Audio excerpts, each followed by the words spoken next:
अन्नदाता अन्नदाता अन्नदाता नीत तुम्हारा अन्नदाता, पग पग पर है संग तुम्हारे अन्नदाता। लहू किसानों का बन के पसीना सींचता है धरती का सीना, मेहनत का तेरी हक दिलवाने, नई तकनीक नई खोज बताने। पशुधन को गुणवान बनाना, पौध सुरक्षा को सिखलाना, खेती के सब गुर समझाने, भारत का सरताज बनाने, आठों पहर है संग तुम्हारे अन्नदाता अन्नदाता। नमस्कार, मैं राधा ठाकुर आप सभी दर्शकों का अन्नदाता के इस कार्यक्रम में स्वागत करती हूं। हमारे देश का किसान जन का पोषक है, वे श्रम का देवता है, अन्नदाता है, उसमें ही भारत की आत्मा निवास करती है। ऐसे ही किसान भाइयों की प्रगति के लिए हम खेतीबाड़ी से जुड़ी बहुत सी नई लाभकारी जानकारियां हर रोज सुबह लेकर आते हैं। तो चलिए कार्यक्रम शुरू करने से पहले देखते हैं क्या है आज के अन्नदाता में। शकरकंद की खेती करके किसान कमा सकते हैं अच्छा मुनाफा। हानिकारक कीटों के रोकथाम के लिए उपयोग करें ट्रैप।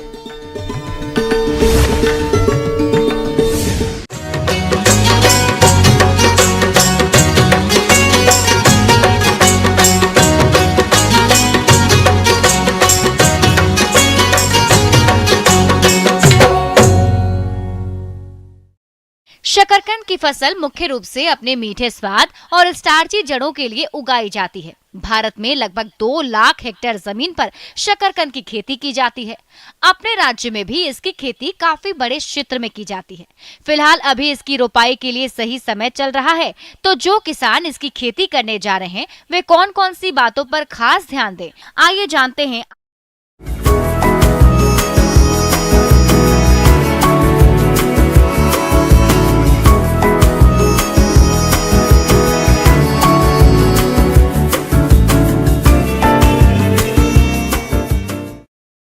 शकरकंद यह जो है बल्ब क्रॉप इसको कहते हैं, ट्यूबर क्रॉप बोलते हैं।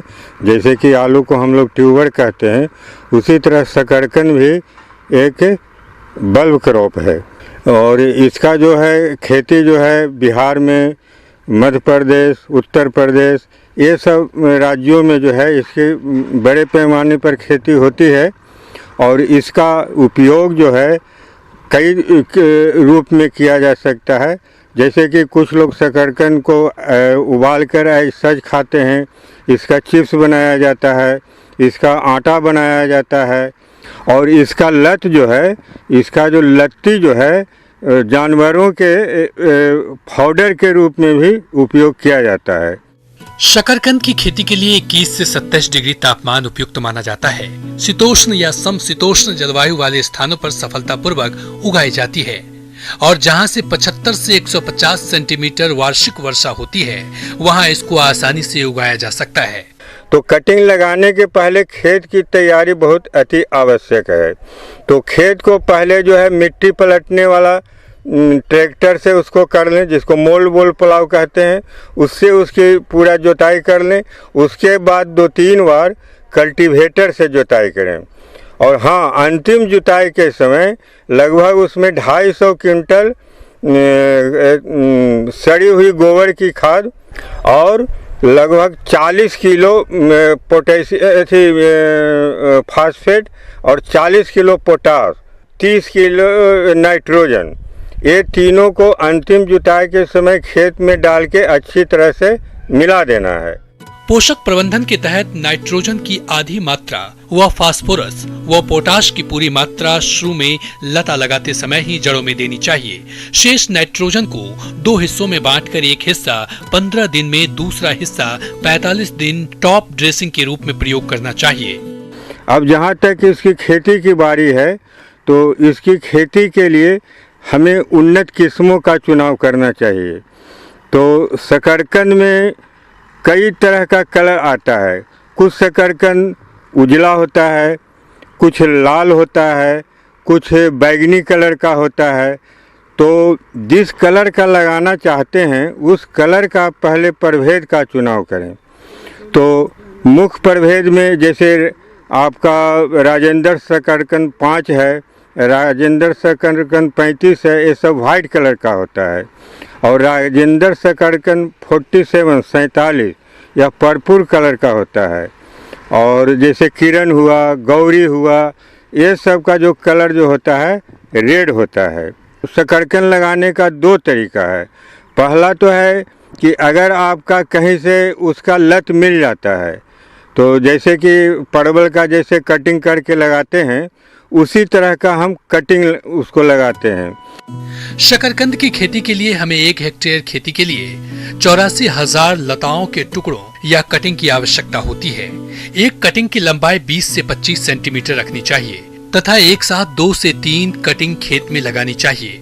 कटिंग लता के मध्य और ऊपरी भाग से लेनी चाहिए। उसके बाद मुख्य खेती में लता लगाने के लिए उपयुक्त रहती है। 20 से 25 सेंटीमीटर लंबाई का उसका लत काट लेते हैं। लत काटने घड़ी ध्यान यही रखना है कि नीचे वाला भाग नहीं हो, ऊपर से और नीचे वाला भाग। तो 25 सेंटीमीटर की लगभग लंबाई उसका काट लें और सेकेंडरी नर्सरी में उसको 20-20 सेंटीमीटर की दूरी पर लगाते जाएं। और मेड़ से मेड़, लाइन से लाइन की दूरी 60 सेंटीमीटर रखें। शकरकंद 3 तरह से लगाई जाती है, टीला विधि, मेड़ एवं नाली विधि और समतल विधि द्वारा। वैसे इन तीनों विधियों का अपना अलग अलग महत्व है। टीला विधि जहाँ जल जमाव की समस्या रहती है वहाँ अपनाई जाती है, और दूसरी मेड़ या नाली विधि ढलाव वाले भूमि के लिए उपयुक्त रहती है। समतल विधि हर जगह के लिए उपयुक्त है, किंतु 1 माह बाद जड़ों पर मिट्टी चढ़ाकर मेड़ बनाना आवश्यक होता है। और उस भाइन को मेन फील्ड में लगाना है।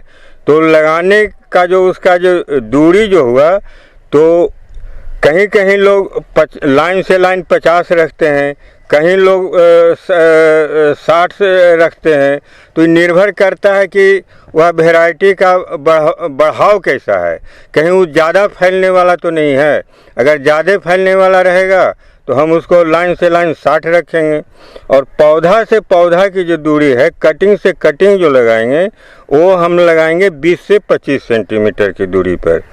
किसान भाइयों, अभी तक आपने खेती से जुड़ी हुई कुछ उपयोगी जानकारियां देखी। अब लेते हैं एक छोटा सा ब्रेक और जल्द ही लौटेंगे। और कार्यक्रम में आगे भी है खेतीबाड़ी से जुड़ी महत्वपूर्ण जानकारियां, तो बने रहिए हमारे साथ।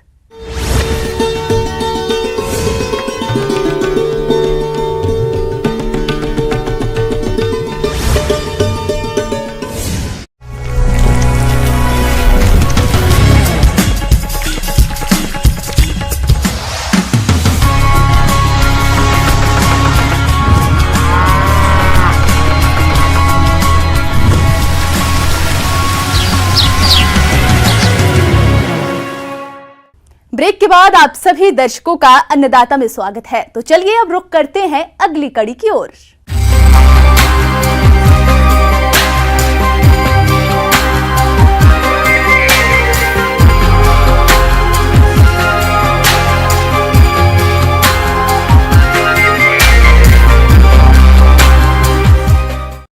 आमतौर पर फसलों में कई प्रकार के हानिकारक कीटों का प्रकोप होता है, जो कि फसल को काफी नुकसान पहुंचाते हैं, और इनके नियंत्रण के लिए अक्सर किसान रासायनिक कीटनाशी दवाओं का प्रयोग करते हैं, जिससे फसल की लागत तो बढ़ती ही है, साथ ही उत्पादन में भी इसका कुछ न कुछ असर रह जाता है। ऐसे में अगर किसान कीटों की रोकथाम के लिए विभिन्न ट्रैप का प्रयोग करें तो काफी आसानी से और सस्ते तरीके से कीटों की रोकथाम कर सकते हैं। तो चलिए इसके बारे में जानते हैं ICAR प्लांडू रांची के कीट वैज्ञानिक डॉक्टर जयपाल चौधरी से।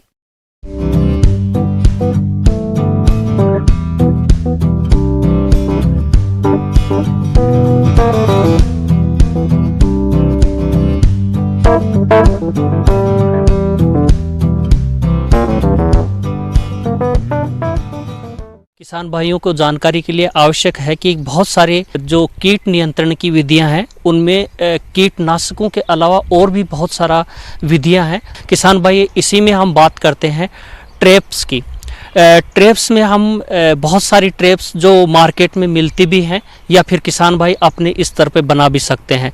पहला ट्रैप जिसका मैं बताना चाहूँगा कि इंसेक्ट्स में क्या होता है कि उनका जो देखने का तरीका होता है वो किसी कलर को कुछ अच्छे से अट्रैक्ट होते हैं। अगर आप पीले रंग के कपड़े पहन के बाहर में निकलते हैं तो बहुत सारी लाही आपके कपड़ों के ऊपर लाही बैठ जाती है आकर के, तो ये जो पीला रंग है उसके ऊपर आकर्षित होती है। इसी का फायदा ध्यान में रखते हुए अगर हम जो येलो कलर के जो अगर पॉलीथीन है या कलर है उसके ऊपर में कुछ स्टिकी सब्सटेंसेस लगा दें और खेत के अंदर में चिपका देते हैं तो इसके ऊपर में लाही, इसके साथ में जो हॉपर्स और बहुत सारे जैसिड्स इसके ऊपर में आकर के चिपक जाते हैं। इससे फायदा ये होगा कि आपको पता लग जाएगा कि आपके खेत में कौन सा कीड़ा किस समय में कितनी संख्या में आ रखा है, तो उसका हमारे को कंट्रोल करने में आसानी होती है।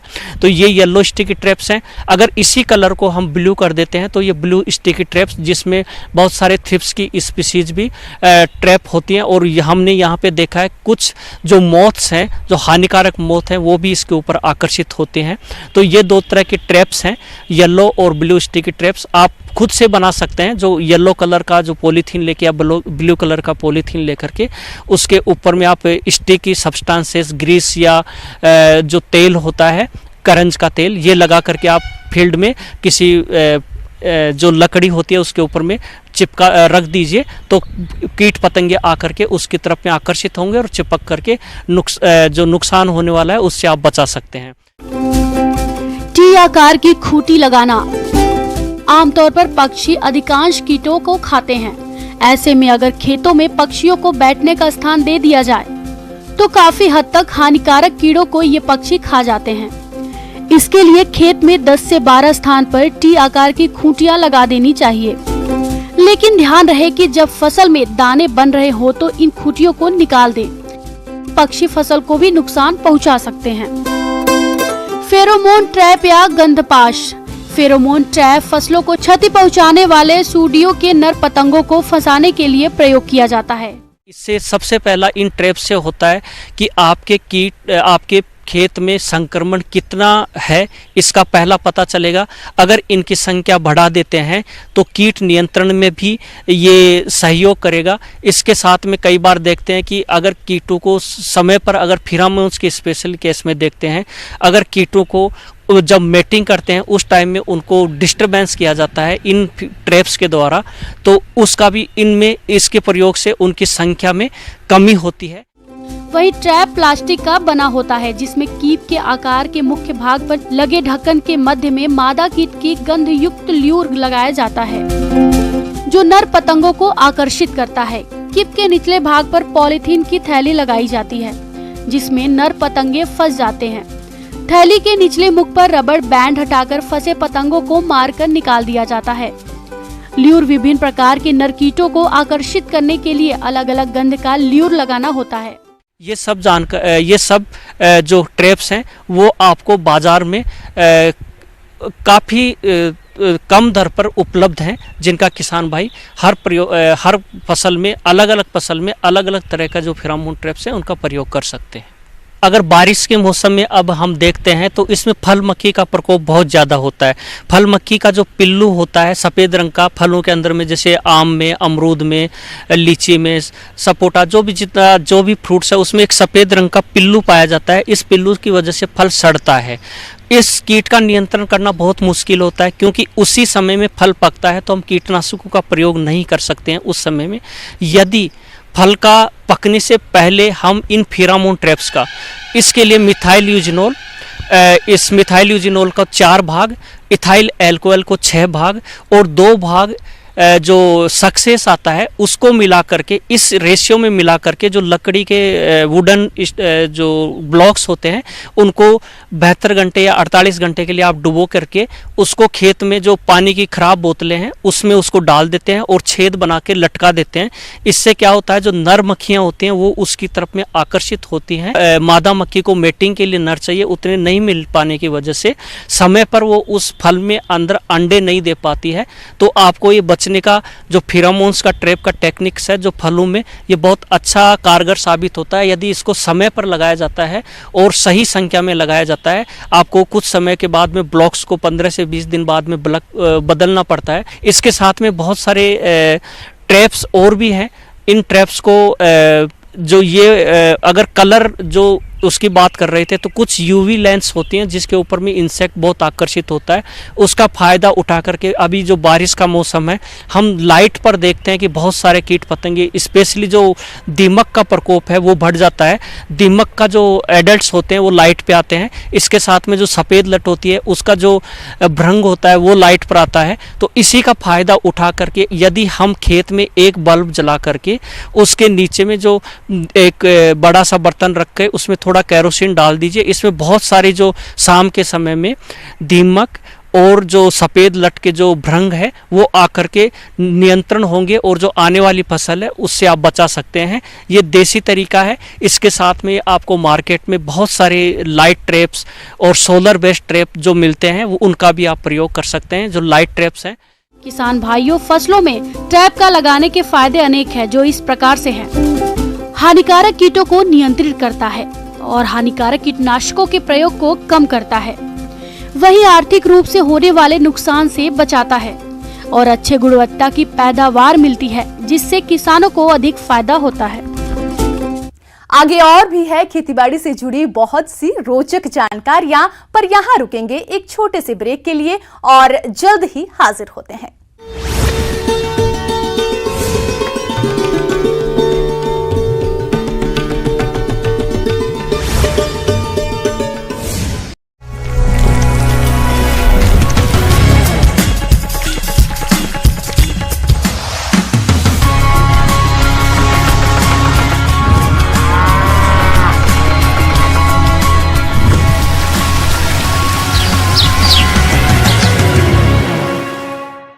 ब्रेक के बाद एक बार फिर से आप सभी दर्शकों का अन्नदाता कार्यक्रम में स्वागत है। बढ़ते हैं अगली प्रस्तुति की ओर।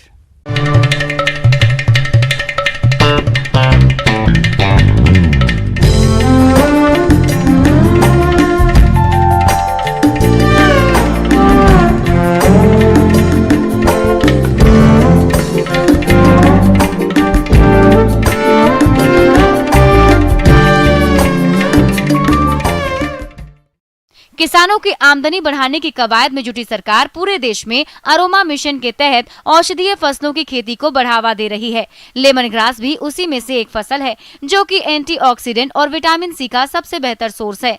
लेमन ग्रास ऑयल का सबसे ज्यादा इस्तेमाल परफ्यूम और कॉस्मेटिक उद्योग में होता है। जैसे जैसे ये इंडस्ट्री बढ़ती चली जा रही है, लेमन ग्रास की मांग भी बढ़ती जा रही है, इसलिए किसानों के लिए ये फायदे का खेती बनती जा रही है। लेमन ग्रास की खूबी यह है कि इसे सूखा और बंजर प्रभावित इलाकों में लगाया जा सकता है। चलिए इसकी खेती के बारे में जानते हैं वन उत्पादक संस्थान लालगुटवा रांची के कृषि वैज्ञानिक डॉक्टर योगेश्वर मिश्रा से।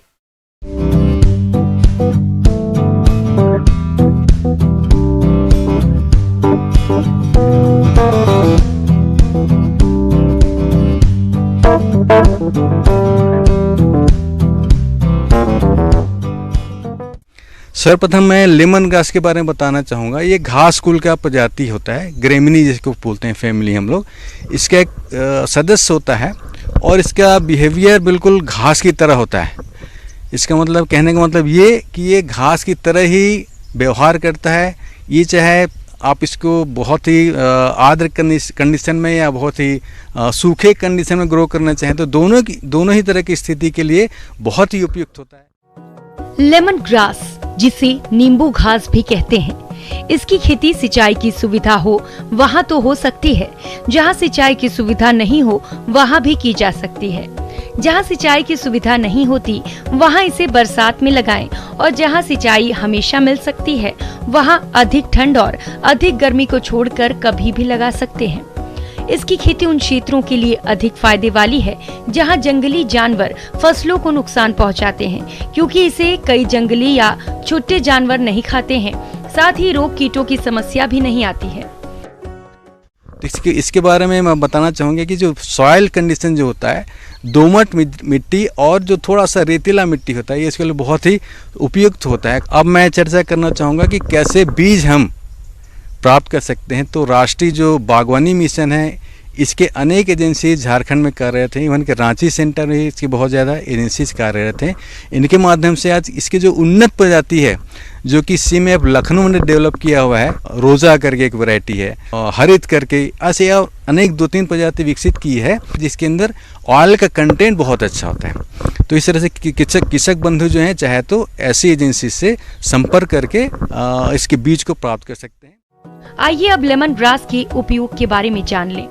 इसके तेल से नींबू की तरह विशेष खुशबू आती है, जिसका प्रयोग दवाओं में, अच्छे स्टैंडर्ड का परफ्यूम बनाने में, सौंदर्य प्रसाधनों में और साबुन का निर्माण में किया जाता है। इसके अलावा इसके डंठल का भी निर्यात होता है। इसकी बाजार व्यवस्था की जानकारी के लिए आप नजदीकी कृषि विभाग में संपर्क करके ही इसकी खेती करें, जिससे आपको किसी तरह की परेशानी नहीं हो और आपका उत्पाद आसानी से बिक जाए। तो उसकी खेती करने के लिए हमको करीब 1 हेक्टेयर में कम से 4 या 5 किलो सीड की आवश्यकता होती है, बीज की आवश्यकता होती है। और बीज को हम पहले नर्सरी में ऐसी नर्सरी बेड लगा करके इसका छोटा पौधा तैयार कर सकते हैं, और इस तरह से उगाए गए पौधे को हम खेतों में ले जा करके कम से कम 2 या 2.5 मीटर के स्पेसिंग पे हम इसको पूरे सघन रूप से इसको लगा सकते हैं। तो इस तरह से कम 1 हेक्टेयर क्षेत्र में आपको 35 से 40 हज़ार पौधे जो है आराम से लगाए जा सकते हैं। इसकी खेती सिंचित, असिंचित क्षेत्रों के अलावा सूखा, ऊसर और ढलान वाले खेतों में कर सकते हैं। इसकी खेती के लिए पुरानी फसल से स्लिप लिया जाता है और इसकी रोपाई की जाती है। 1 हेक्टेयर में लगभग 60,000 स्लिप्स लगते हैं। लाइन से लाइन की दूरी 45 सेंटीमीटर और पौध से पौध की दूरी 30 सेंटीमीटर रखते हुए इसकी रोपाई करते हैं। रोपाई से पहले खेत की तैयारी के समय गोबर की खाद या वर्मी कंपोस्ट डालें। अन्य रासायनिक उर्वरकों का प्रयोग नहीं करें। अगर कंपोस्ट खाद उपलब्ध न हो तो उस दिशा में रासायनिक खादों का प्रयोग करना पड़ेगा। खड़ी फसल में खाद उर्वरकों के प्रयोग की कोई आवश्यकता नहीं होती। रोपाई के बाद अगर बरसात का दिन नहीं है तो शुरुआत में सिंचाई करनी होगी। इस तरह से आपकी फसल 5 से 6 माह के बाद कटाई के लिए तैयार हो जाएगी। इससे कटाई किस तरह से करें? तो प्रथम बार जब आप रोपण करते हैं उसके बाद कम से कम 3 या 4 में जो प्रथम कटाई होती है वो 3 से 4 महीने के बाद होती है। 3 से 4 महीने तो आप कटाई कर सकते हैं। उसके कटाई के लिए है कि कम से कम ऊपर 2 या 3 सेंटीमीटर हमको ऊपर छोड़ना पड़ता है, ठीक है, ताकि आने वाले समय में फिर वो एरिया जो है अच्छा पूरा भर जाए आपका खेत पूरी तरह से। तो इस तरह से 3 या 4 कटाई 1 साल के अंदर में हम कर सकते हैं, और प्रति कटाई से कम 8 या 10 टन जो है प्रति हेक्टेयर उपज मीन्स लेमन ग्रास जो घास होता है वो हम तैयार कर सकते हैं। और इसको काट करके हम इसको एक सूखे एरिया में हम इसको सुखाते हैं, एक ड्राई एरिया में जो कि इनके शेडेड होता है, छायादार जगह पर इसको सुखाया जाता है। और यहाँ से फिर इसको जो आसवन करने वाला जो यूनिट है, डिस्टिलेशन यूनिट, वहाँ पर इसको सप्लाई किया जाता है। इसकी खेती में जहाँ तक लागत की बात है तो पहले साल 40 से 50 हजार रुपए प्रति क्विंटल लागत आती है। इसके बाद लागत कम आती है। आइए अब लाभ के बारे में बात कर लेते हैं। लाभ के बारे में बात करें तो कम से कम 250 किलोग्राम तेल का उत्पादन 1 साल में होता है, और प्रति लीटर तेल का भाव 1000 रुपए भी मानकर चलें तो कुल आय 2,50,000 रुपए होती है, जिसमें से लागत निकाल दी जाए तो 2 लाख रुपए तक शुद्ध लाभ लिया जा सकता है। इसकी खेती में एक बात का और ध्यान रखना होगा कि आपके क्षेत्र में तेल निकालने की मशीन उपलब्ध हो, या आप चाहें तो किसानों का समूह बनाकर तेल निकालने वाली इकाई भी लगा सकते हैं। इसमें वही आसवन इकाई प्रयोग में लाई जाती है जो मेंथा के लिए प्रयोग होती है। इस तरह से हम देखेंगे कि प्रति हेक्टेयर आप 3 या 4 बार कटाई करेंगे, प्रति हेक्टेयर 3.5 से 4 लाख जो इसका रेट चला हुआ है 1500 रुपये पर लीटर इसके ऑयल का रेट होता है।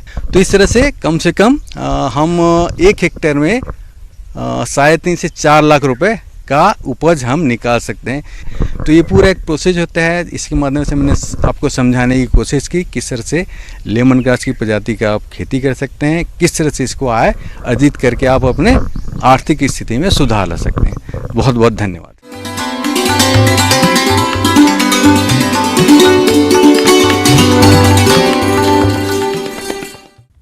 अन्नदाता हेल्पलाइन निःशुल्क फोन संपर्क सेवा के माध्यम से आपके द्वारा पूछे गए प्रश्नों में से 1 या 2 महत्वपूर्ण प्रश्नों को हम अपने कार्यक्रम में शामिल करते हैं। इसी के तहत आज किसान का सवाल और उसका जवाब इस प्रकार से है। आज की अन्नदाता हेल्पलाइन में हमने जिस प्रश्न को शामिल किया है उसे पूछा है गांव सादकी, जिला रांची के मोहन लाल ने। आपने सुकर की झाड़ सुख नस्ल के बारे में जानकारी चाहिए है, तो इसके लिए देखिए कार्यक्रम का यह अंश। हमारे जो पढ़े लिखे युवा लोग हैं, रोजगार की तलाश में रहते हैं और बहुत सारे युवा लोग अभी पशुपालन से जुड़ रहे हैं। सुकर पालन अगर वैज्ञानिक तरीके से करते हैं तो अभी जो किसान कर रहे हैं उनसे 2 से 3 गुना उनको ज़्यादा फायदा हो सकता है। तो वैज्ञानिक तरीके से सुकर पालन करने की बात करते हैं तो सबसे पहला चीज़ जो है कि नस्ल की बात करते हैं कि सुकर का नस्ल जो है कि किस नस्ल का पालन करना चाहिए। दूसरा चीज़ है कि आहार व्यवस्था, आवास व्यवस्था, तो ये सब चीज़ है कि वैज्ञानिक तरीके से जो अगर सुकर पालन की बात करते हैं तो ये सब बातें इसमें आती है। देसी सुकर गांव में पाया जाता है जो अनुत्पादक नस्ल का होता है। इनकी वृद्धि दर बच्चे देने की क्षमता बहुत कम होती है तथा आर्थिक दृष्टिकोण से ये कम उपयोगी है। वही झारसुख सुकर की एक संकर प्रजाति है। झारसुख झारखंड के अलावे अन्य राज्यों में भी पाली जा सकती है। झारसुख प्रजाति देसी सुकर एवं ब्रिटेन के टैमवर्थ नस्ल के संस्करण से विकसित की गई है। सुकर की प्रजाति बिरसा कृषि विश्वविद्यालय के द्वारा जो तैयार की गई है जिसका नाम है झारसुख, यह एक संकर नस्ल है और ये काफ़ी ज़्यादा पॉपुलर हो रही है क्योंकि ये हाइब्रिड नस्ल है और ये देसी नस्ल के साथ मिला करके इसको बनाया गया है। तो ये यहाँ के वातावरण के लिए भी काफ़ी उपयोगी साबित हो रहा है दूसरे पशुओं की तुलना में, क्योंकि बहुत सारे किसान भाई जो है विदेशी नस्ल के भी सुकर पालन करते हैं और जो झारसुख नस्ल है वो विदेशी नस्ल की तुलना की अगर विदेशी नस्लों से तुलना करें तो इसमें बीमारियां की संभावना कम होती है। अगर देसी नस्ल से झारसुख की तुलना करें तो देसी की तुलना में इससे 2 से 3 गुना ज़्यादा फायदा होता है। तो झारसुख नस्ल एक वरदान